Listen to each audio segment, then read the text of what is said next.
YouTube đấyបងប្អូនអស់គ្នាអានេះខ្ញុំចង់និយាយពីរឿង YouTube តិចបងប្អូនណាពេញចិត្តវីដេអូនេះអាចជួយ Subscribe និង Like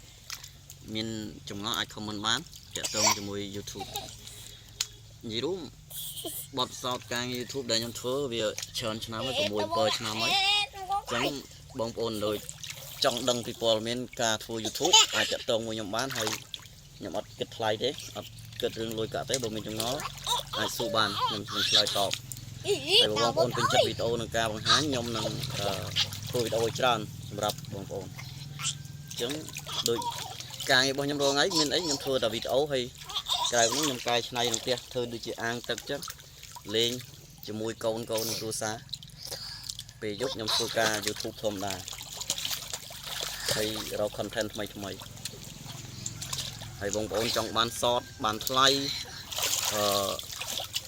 ឲ្យប្រេងនៅបរទេសតាក់ទងនឹង content សតខ្លីៗហ្នឹងបងប្អូនអាចតាក់ទងបាន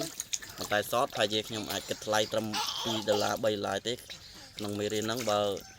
ក្រៅពីហ្នឹងគឺខ្ញុំអត់គិតលុយទេដោយសារតែសតវាមាន technique ក្នុងការធ្វើដើម្បីយក content មកវាយឲ្យ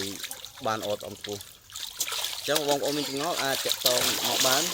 ខ្ញុំអត់គិតថ្លៃទេសម្រាប់នឹងការឆ្លើយសំណួរបងប្អូនអញ្ចឹងវីដេអូហ្នឹងមានតែប៉ុណ្្នឹងទេធ្វើបង្ហាញបងប្អូនមានចម្ងល់អាចសាកសួរបានអាច comment នៅក្រោមវីដេអូអរគុណបាយបាយ